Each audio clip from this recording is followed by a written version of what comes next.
Banswara news bye Mirza एवं गौरनायक अखबार बांसवाड़ा के ब्यूरो चीफ सईद मिर्जा और प्रधान संपादक शहजाद खान की रिपोर्ट। हमारा ये विजन देश के गरीब वर्ग के जीवन में बहुत बड़ा बदलाव लेकर आया है। पिछले 11 वर्षों में हमारे प्रयासों से, योजनाओं को धरती पर उतारने के कारण 25 करोड़ लोग, ये आंकड़ा भी याद रखना, 25 करोड़ लोग गरीबी से बाहर निकले हैं। देश में एक न्यू मिडिल क्लास तैयार हुआ है। ये इसलिए हुआ है क्योंकि बीते वर्षों में भारत के गरीब परिवारों के जीवन स्तर में निरंतर सुधार हुआ है। कुछ ताजे आंकड़े आए हैं जो भारत में हो रहे बदलाव के प्रतीक हैं। साथियों, और मीडिया में ये सारी चीजें बहुत कम आती है और इसलिए मैं आपसे आग्रह करता हूं, मैं जो बातें बताता हूं जरा याद रख करके औरों को बताना। साथियों, पहले गांवों के सबसे गरीब परिवारों में 10 परिवार में से एक के पास 22 बाइक तक होती नहीं थी। 10 में से एक के पास भी नहीं होती। अभी जो सर्वे आए हैं, अब गांव में रहने वाले करीब करीब आधे परिवारों के पास बाइक या कार होती है। इतना ही नहीं, मोबाइल फोन तो लगभग हर घर में पहुंच चुके हैं। फ्रिज जैसी चीजें जो पहले लग्जरी मानी जाती थी, अब ये हमारे न्यू मिडिल क्लास के घरों में भी नजर आने लगी है। आज गांवों की रसोई में भी वो जगह बना चुका है। नए आंकड़े बता रहे हैं कि स्मार्टफोन के बावजूद गांव में टीवी रखने का चलन भी बढ़ रहा है। ये बदलाव अपने आप में नहीं हुआ। ये बदलाव इसलिए हुआ है क्योंकि आज देश का गरीब सशक्त हो रहा है। दूर दराज के क्षेत्रों में रहने वाले गरीब तक भी विकास का लाभ पहुंचने लगा है। हमारी सरकार टी गार्डन वाले क्षेत्रों में स्कूल, रोड, बिजली, पानी, अस्पताल की सुविधाएं बढ़ा रही है। साथियों, हमारी सरकार सबका साथ, सबका विकास के मंत्र के साथ आगे बढ़ रही है।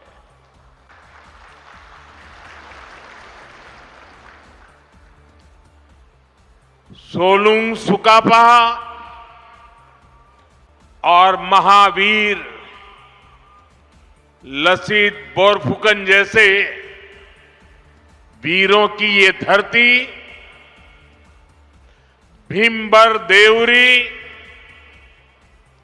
शहीद कुशल कुंवर, मोरान राजा बड़ौसा, मालती मैम, इंदिरा मिरी, स्वर्गदेव सर्बानंद सिंह और वीरांगना सती साधनी की ये भूमि, मैं उजनी असम की इस महान मिट्टी को श्रद्धापूर्वक नमन करता हूं।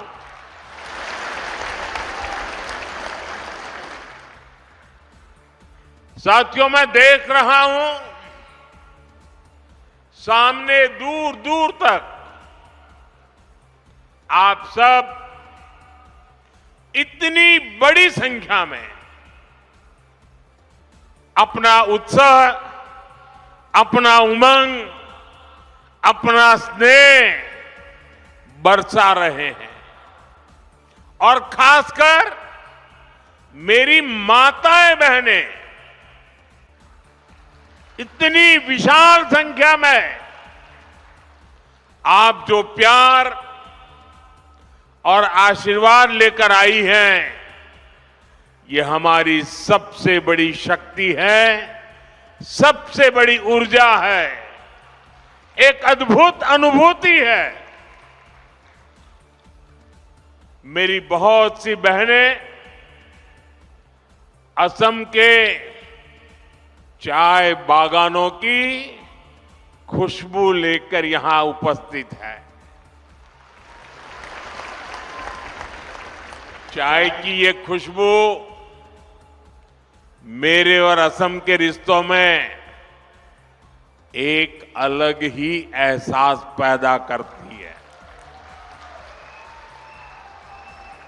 मैं आप सभी को प्रणाम करता हूं।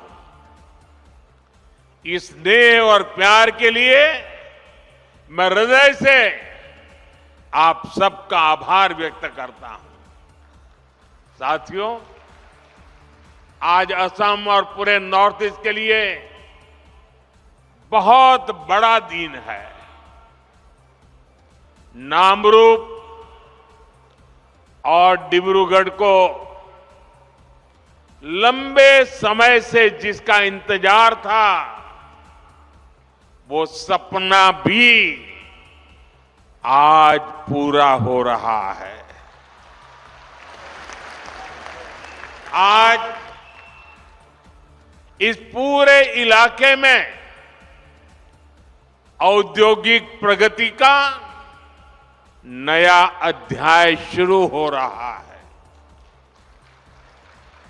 अभी थोड़ी देर पहले मैंने यहां अमोनिया यूरिया फर्टिलाइजर प्लांट का भूमि पूजन किया है। डिब्रूगढ़ आने से पहले गुवाहाटी में एयरपोर्ट के एक टर्मिनल का उद्घाटन भी हुआ है। आज हर कोई कह रहा है, असम विकास की एक नई रफ्तार पकड़ चुका है। मैं आपको बताना चाहता हूं,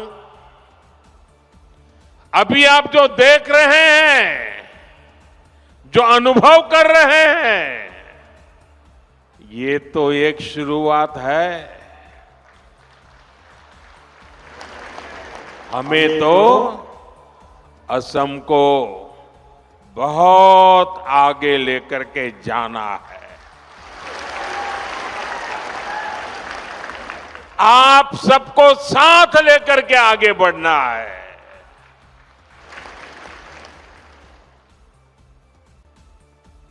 असम की जो ताकत और असम की भूमिका अहोम साम्राज्य के दौर में थी, विकसित भारत में असम वैसी ही ताकतवर भूमि बनाएंगे। नए उद्योगों की शुरुआत, आधुनिक इंफ्रास्ट्रक्चर का निर्माण, सेमीकंडक्टर्स, उसकी मैन्युफैक्चरिंग, कृषि के क्षेत्र में नए अवसर, टी गार्डन्स और उनके वर्कर्स की उन्नति, पर्यटन में बढ़ती संभावनाएं, असम हर क्षेत्र में आगे बढ़ रहा है। मैं आप सभी को और देश के सभी किसान भाई बहनों को इस आधुनिक फर्टिलाइजर प्लांट के लिए बहुत बहुत शुभकामनाएं देता हूं। मैं आपको गुवाहाटी एयरपोर्ट के नए टर्मिनल के लिए भी बधाई देता हूं। बीजेपी की डबल इंजन सरकार में उद्योग और कनेक्टिविटी की जुगलबंदी असम के सपनों को पूरा कर रही है और साथ ही हमारे युवाओं को नए सपने देखने का हौसला भी दे रही है। साथियों, विकसित भारत के निर्माण में देश के किसानों की, यहां के अन्नदाताओं की बहुत बड़ी भूमिका है। इसलिए हमारी सरकार किसानों के हितों को सर्वोपरि रखते हुए दिन रात काम कर रही है। यहां आप सभी को किसान हितैषी योजनाओं का लाभ दिया जा रहा है। कृषि कल्याण की योजनाओं के बीच ये भी जरूरी है कि हमारे किसानों को खाद की निरंतर सप्लाई मिलती रहे। आने वाले समय में ये यूरिया कारखाना ये सुनिश्चित करेगा। इस फर्टिलाइजर प्रोजेक्ट पर करीब 11,000 करोड़ रुपए खर्च किए जाएंगे। यहां हर साल 12 लाख मैट्रिक टन से ज्यादा खाद बनेगी। जब उत्पादन यही होगा तो सप्लाई तेज होगी, लॉजिस्टिक का खर्चा घटेगा। साथियों, नाम रूप की ये यूनिट रोजगार, स्वरोजगार के हजारों नए अवसर भी बनाएगी। प्लांट के शुरू होते ही अनेकों लोगों को यहीं पर स्थायी नौकरी भी मिलेगी। इसके अलावा जो काम प्लांट के साथ जुड़ा होता है, मरम्मत हो, सप्लाई हो, कंस्ट्रक्शन का बहुत बड़ी मात्रा में काम होगा, यानी अनेक काम होते हैं। इन सब में भी यहां के स्थानीय लोगों को और खास करके मेरे नौजवानों को रोजगार मिलेगा। लेकिन भाइयों बहनों, आप सोचिए, किसानों के कल्याण के लिए काम बीजेपी सरकार आने के बाद ही क्यों हो रहा है? हमारा नामरूप तो दशकों से खाद्य उत्पादन का केंद्र था। एक समय था जब यहां बनी खाद से नॉर्थ ईस्ट के खेतों को ताकत मिलती थी, किसानों की फसलों को सहारा मिलता था। जब देश के कई हिस्सों में खाद की आपूर्ति चुनौती बनी, तब भी नामरूप किसानों के लिए उम्मीद बना रहा। लेकिन पुराने कारखानों की टेक्नोलॉजी के समय के साथ पुरानी होती गई और कांग्रेस की सरकारों ने कोई ध्यान नहीं दिया। नतीजा ये हुआ कि नामरूप प्लांट की कई यूनिट्स इसी वजह से बंद होती गई। पूरे नॉर्थ ईस्ट के किसान परेशान होते रहे, देश के किसानों को भी तकलीफ हुई, उनकी आमदनी पर चोट पड़ती रही, खेती में तकलीफें बढ़ती गई। लेकिन कांग्रेस वालों ने इस समस्या का कोई हल ही नहीं निकाला। वो अपनी मस्ती में ही रहे। आज हमारी डबल इंजन सरकार कांग्रेस द्वारा पैदा की गई उन समस्याओं का समाधान भी कर रही है। साथियों, असम की तरह ही देश के दूसरे राज्यों में भी खाद की कितनी ही फैक्ट्रियां बंद हो गई थी। आप याद करिए, तब किसानों के क्या हालत थे।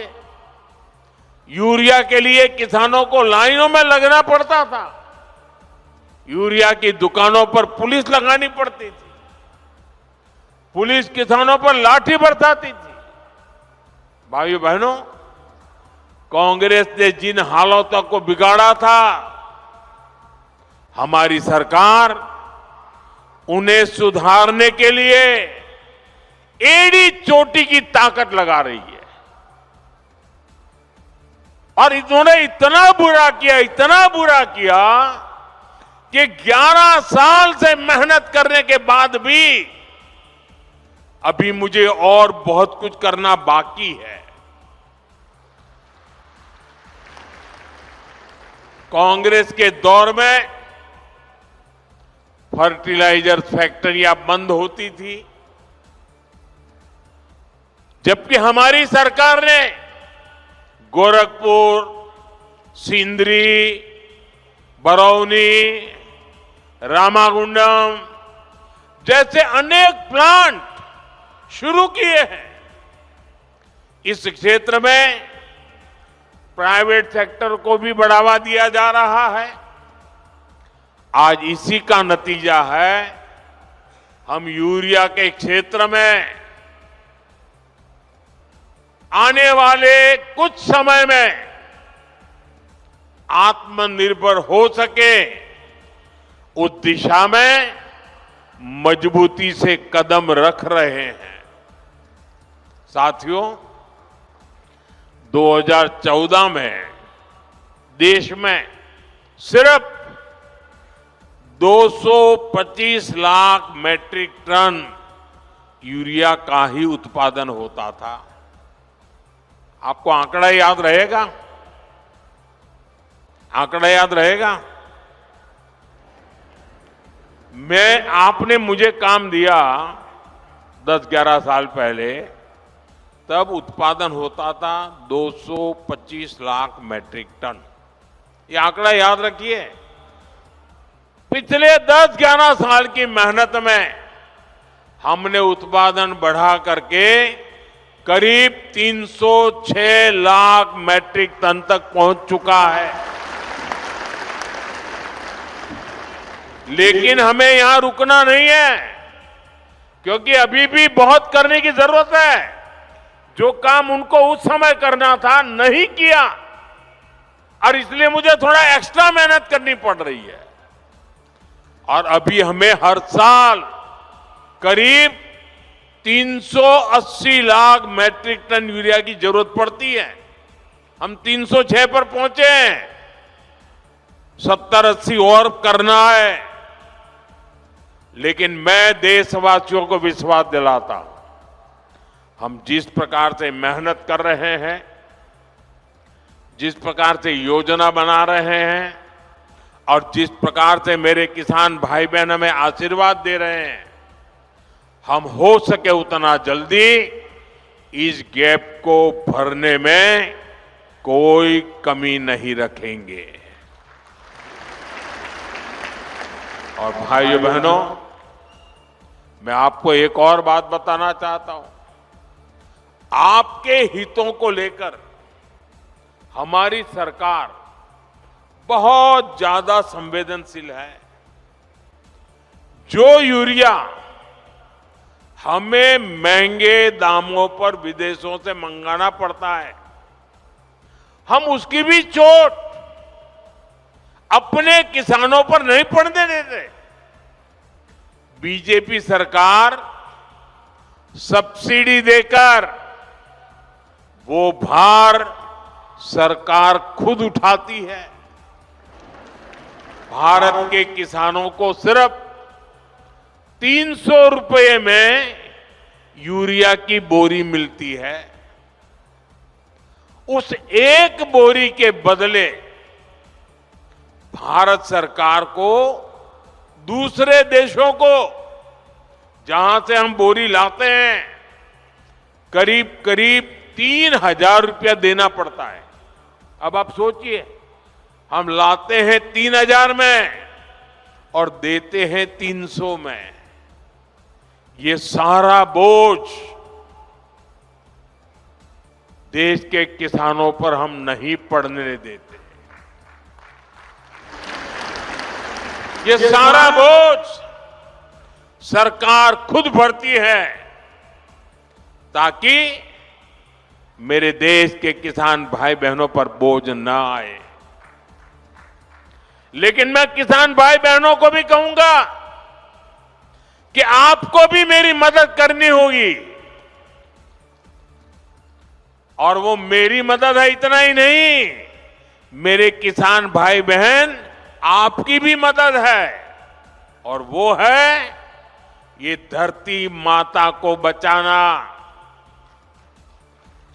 हम धरती माता को अगर नहीं बचाएंगे तो यूरिया की कितने ही थैले डाल दे, ये धरती मां हमें कुछ नहीं देगी। और इसलिए जैसे शरीर में बीमारी हो जाए तो दवाई भी हिसाब से लेनी पड़ती है। 2 गोली की जरूरत है, 4 गोली खा लें तो शरीर को फायदा नहीं, नुकसान हो जाता है। वैसा ही ये धरती मां को भी अगर हम जरूरत से ज्यादा, पड़ोस वाला ज्यादा बोरी डालता है इसलिए मैं भी बोरी डाल दूं, इस प्रकार से अगर करते रहेंगे तो ये धरती मां हमसे रूठ जाएगी। यूरिया खिला खिला करके हमें धरती माता को मारने का कोई हक नहीं है। ये हमारी मां है, हमें उस मां को भी बचाना है। साथियों, आज बीज से बाजार तक भाजपा सरकार किसानों के साथ खड़ी है। खेत के काम के लिए सीधे खाते में पैसे पहुंचाए जा रहे हैं ताकि किसान को उधार के लिए भटकना न पड़े। अब तक पीएम किसान सम्मान निधि के लगभग 4 लाख करोड़ रुपए किसानों के खाते में भेजे गए हैं। आंकड़ा याद रहेगा? भूल जाएंगे? 4 लाख करोड़ रुपया मेरे देश के किसानों के खाते में सीधे जमा किए हैं। इसी साल किसानों की मदद के लिए 35,000 करोड़ रुपए की 2 योजनाएं, नई योजनाएं शुरू की है। 35,000 करोड़। पीएम धन धान्य कृषि योजना और दलहन आत्मनिर्भरता मिशन, इससे खेती को बढ़ावा मिलेगा। साथियों, हम किसानों की हर जरूरत को ध्यान रखते हुए काम कर रहे हैं।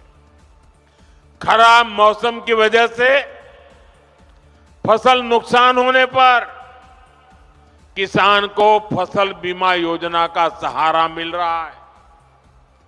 फसल का सही दाम मिले, इसके लिए खरीद की व्यवस्था सुधारी गई है। हमारी सरकार का साफ मानना है कि देश तभी आगे बढ़ेगा जब मेरा किसान मजबूत होगा, और इसके लिए हर संभव प्रयास किए जा रहे हैं। साथियों, केंद्र में हमारी सरकार बनने के बाद हमने किसान क्रेडिट कार्ड की सुविधा से पशुपालकों और मछली पालकों को भी जोड़ दिया था। किसान क्रेडिट कार्ड KCC ये केसीसी की सुविधा मिलने के बाद हमारे पशुपालक, हमारे मछली पालन करने वाले इन सबको खूब लाभ उठा रहा है। केसीसी से इस साल किसानों को, यह आंकड़ा भी याद रखो, केसीसी से इस साल किसानों को 10 लाख करोड़ रुपए से ज्यादा की मदद दी गई है। 10 लाख करोड़ रुपया। बायो फर्टिलाइजर पर जीएसटी कम होने से भी किसानों को बहुत फायदा हुआ है। भाजपा सरकार भारत के किसानों को नेचुरल फार्मिंग के लिए भी बहुत प्रोत्साहन दे रही है। और मैं तो चाहूंगा असम के अंदर कुछ तहसील ऐसे आने चाहिए आगे जो 100% नेचुरल फार्मिंग करते हैं। आप देखिए, हिंदुस्तान को आसाम दिशा दिखा सकता है। आसाम का किसान देश को दिशा दिखा सकता है। हमने नेशनल मिशन और नेचुरल फार्मिंग शुरू की। आज लाखों किसान इससे जुड़ चुके हैं। बीते कुछ सालों में देश में 10,000 किसान उत्पाद संघ एफपीओज बने हैं। नॉर्थ ईस्ट को विशेष ध्यान में रखते हुए हमारी सरकार ने खाद्य तेलों, पाम ऑयल से जुड़ा मिशन भी शुरू किया है। ये मिशन भारत को खाद्य तेल के मामले में आत्मनिर्भर तो बनाएगा ही, यहां के किसानों की आय भी बढ़ाएगा। साथियों, यहां इस क्षेत्र में बड़ी संख्या में हमारे टी गार्डन वर्कर्स भी हैं। ये भाजपा की ही सरकार है जिसने असम के 7.5 लाख टी गार्डन वर्कर्स के जनधन बैंक खाते खुलवाए। अब बैंकिंग व्यवस्था जुड़ने की वजह से इन वर्कर्स के बैंक खातों में सीधे पैसे भेजे जाने की सुविधा मिली है।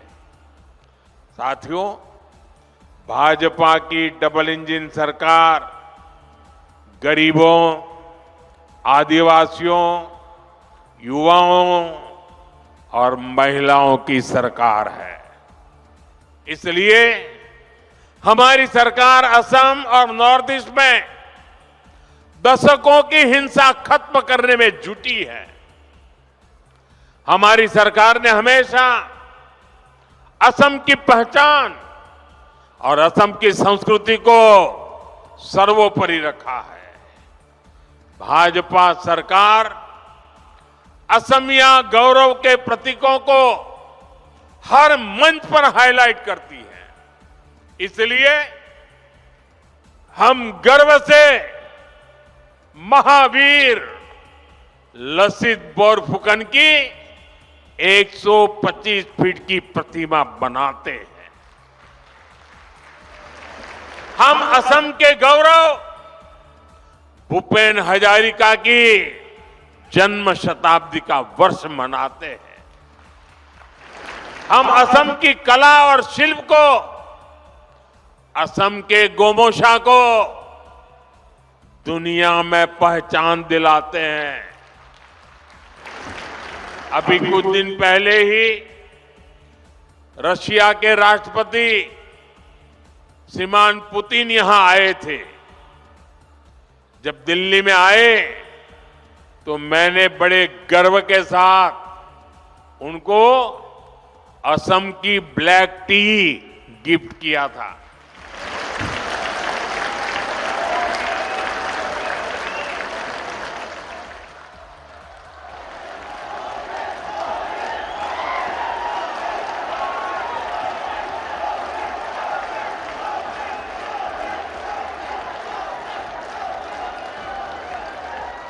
हम असम की मान मर्यादा बढ़ाने वाले हर काम को प्राथमिकता देते हैं। लेकिन भाइयों बहनों, भाजपा जब ये काम करती है तो सबसे ज्यादा तकलीफ कांग्रेस को होती है। आपको याद होगा जब हमारी सरकार ने भूपेंद्र दा को भारत रत्न दिया था तो कांग्रेस ने खुलकर उसका विरोध किया था। कांग्रेस के राष्ट्रीय अध्यक्ष ने कहा था कि मोदी नाचने गाने वालों को भारत रत्न दे रहा है। मुझे बताइए ये भूपेंद्र दा का अपमान है कि नहीं है? कला संस्कृति का अपमान है कि नहीं है? असम का अपमान है कि नहीं है? ये कांग्रेस दिन रात करती है अपमान करना। हमने असम में सेमीकंडक्टर यूनिट लगवाई तो भी कांग्रेस ने इसका विरोध किया। आप मत भूलिए यही कांग्रेस सरकार थी जितने इतने दशकों तक टी कम्युनिटी के भाई बहनों को जमीन के अधिकार नहीं मिलने दिए। बीजेपी की सरकार ने उन्हें जमीन के अधिकार भी दिए और गरिमापूर्ण जीवन भी दिया। और मैं तो चाय वाला हूं, मैं नहीं करूंगा तो कौन करेगा?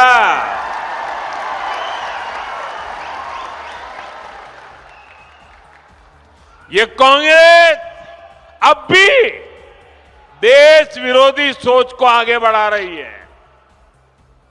ये लोग असम के जंगल जमीन पर उन बांग्लादेशी घुसपैठियों को बसाना चाहते हैं जिनसे उनको वोट बैंक मजबूत होता है। आप बर्बाद हो जाए उनको इनकी परवाह नहीं है, उनको अपनी वोट बैंक मजबूत करनी है।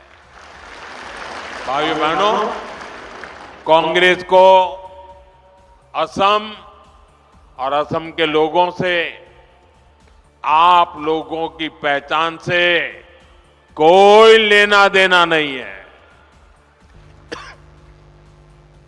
इनको केवल सत्ता, सरकार और फिर जो काम पहले करते थे वो करने में इंटरेस्ट है। इसलिए इन्हें अवैध बांग्लादेशी घुसपैठिए ज्यादा अच्छे लगते हैं। अवैध घुसपैठियों को कांग्रेस ने ही बचाया और कांग्रेस ही उन्हें बचा रही है।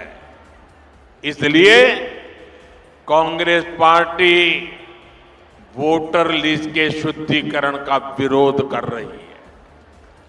तुष्टीकरण और वोट बैंक के इस कांग्रेसी जहर से हमें असम को बचाकर रखना है।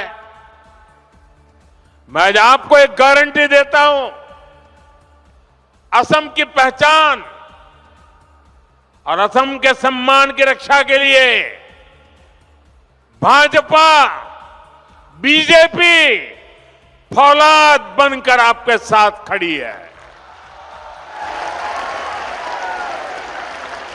साथियों, विकसित भारत के निर्माण में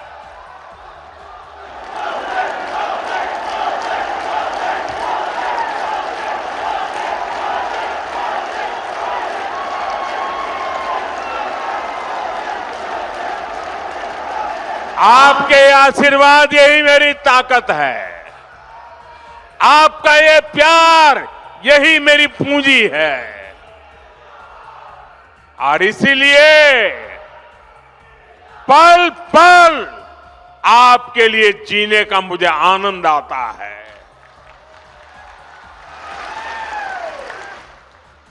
विकसित भारत निर्माण में पूर्वी भारत की, हमारे नॉर्थ ईस्ट की भूमिका लगातार बढ़ रही है। मैंने पहले भी कहा है कि पूर्वी भारत के विकास का ग्रोथ इंजन बनेगा। नाम रूप की ये नई यूनिट इसी बदलाव की मिसाल है। यहां जो खाद बनेगी वो सिर्फ असम के खेतों तक नहीं रुकेगी, ये बिहार, झारखंड, पश्चिम बंगाल और पूर्वी उत्तर प्रदेश तक पहुंचेगी। ये कोई छोटी बात नहीं है। ये देश की खास जरूरत में नॉर्थ ईस्ट की भागीदारी है। नामरूप जैसे प्रोजेक्ट ये दिखाते हैं कि आने वाले समय में नॉर्थ ईस्ट आत्मनिर्भर भारत का बहुत बड़ा केंद्र बनकर उभरेगा, सच्चे अर्थ में अष्टलक्ष्मी बनकर के रहेगा। मैं एक बार फिर आप सभी को नए फर्टिलाइजर प्लांट की बधाई देता हूं। मेरे साथ बोलिए, भारत माता की, भारत माता की। और इस वर्ष तो वंदे मातरम के 150 साल हमारे गौरवपूर्ण पल। आइए हम सब बोले, वंदे वंदे वंदे वंदे वंदे वंदे वंदे वंदे वंदे।